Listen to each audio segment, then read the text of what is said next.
Bonjour Marie-Michel.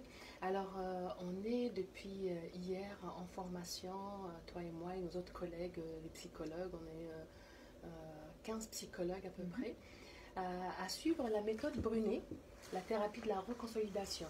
Mhm. Donc là, on est au jour 2 et je voulais avoir tes impressions de cette thérapie-là. Je trouve que c'est un type de thérapie très novateur qui, je pense, pourrait avoir de belles grandes répercussions positives pour les patients que l'on voit dans la vie de tous les jours, qui souffrent d'un stress post-traumatique ou encore d'un trouble de l'adaptation. Je pense qu'avec cette méthode-là, on pourrait ajouter à notre artillerie de très très bons outils pour essayer d'avoir un impact positif pour ces personnes-là. Ah, c'est excellent, c'est ce que j'ai senti aussi. Puis là, on travaille un petit peu sur leur mémoire, hein. Qu'est-ce que tu Mhm. en comprends, toi, quand on parle d'encodage, du souvenir? Oui. Comment tu pourrais l'exprimer, ou l'expliquer une phrase ou deux mots, comme tu le sens? Alors, c'est pas simple, mais une fois qu'on l'a compris, je pense qu'on en voit toute la grandeur, je pense, de ces possibilités-là, presque curatifs, là, si même j'ose aller jusque-là. Alors, on va travailler à partir d'un souvenir traumatique, donc d'un événement qui a été traumatisant, abject, extrêmement souffrant pour la personne, mais qui l'est encore aujourd'hui, compte tenu du fait que ce souvenir-là va venir avoir des répercussions émotives, va venir un peu prendre toute la place, hein, dans la vie de ces personnes-là.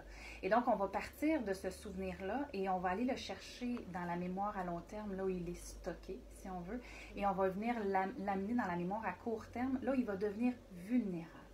Et c'est à partir de cette étape-là qu'on va être capable de le travailler sous l'influence d'un médicament. Donc, c'est une thérapie qui va fonctionner avec l'influence thérapeutique de la chose, mais aussi l'influence du médicament. Donc, on travaille à deux niveaux pour venir travailler ce souvenir-là. Alors, une fois qu'il est dans la mémoire à court terme, il devient vulnérable, on va l'encoder différemment, on va le changer.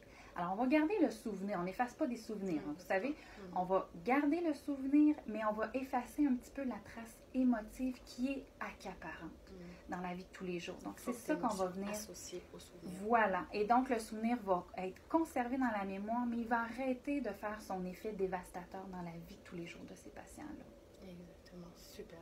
Donc, moi, je vois en perspective j'ai vu plein de patients à qui je pouvais appliquer la thérapie, puis je suis super contente. On est à J2 déjà et on se sent déjà apte à faire la méthode, hein, à Oui, l'appliquer. oui. Toi, tu sens la même chose, Ah oui, j'imagine. moi j'ai bien hâte puisque, vous savez, le stress post-traumatique affecte énormément de gens dans la vie de tous les jours. Alors, on connaît tous quelqu'un qui a vécu une mort subite, un accident et tout ça.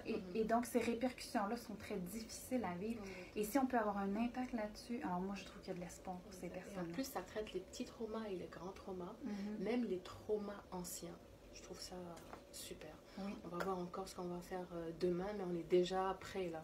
Et oui, je trouve ça bien qu'en peu de temps, hein, c'est comme 3 jours de formation, on fait vraiment le tour. Alors, on comprend bien la théorie, on comprend bien la méthode et on est même apte après ça à l'utiliser et à la mettre en pratique. Et on demeure avec un certain soutien là, du professeur Brunet qui est là, qui reste pas trop loin. Donc, je trouve que c'est vraiment, en très peu de temps, on arrive vraiment à gagner beaucoup d'expertise et à la mettre en pratique dès la semaine prochaine. Exactement. Et puis, on va avoir de la supervision par le professeur Brunet aussi. Mhm. Et on va créer, il y a une communauté déjà qui existe, des cohortes qu'il a déjà formées en France, un petit peu partout dans le monde, et à Montréal et ici à Québec. Donc, je ne sais pas si je l'ai dit au début, mais on est à Québec. Mhm. Donc, il est venu à Québec pour nous. Mhm. Et donc, avec cette communauté-là, donc on pourra se poser des questions, on pourra s'échanger justement nos pratiques. Donc, on ne restera jamais isolé, on sera toujours ensemble et puis bien encadré. Bien sûr. Donc, je suis très J'ai bien hâte contente. à cette 3e journée. Ah oui, moi aussi. Ben, merci beaucoup. Ça m'a Merci fait beaucoup. plaisir. Merci.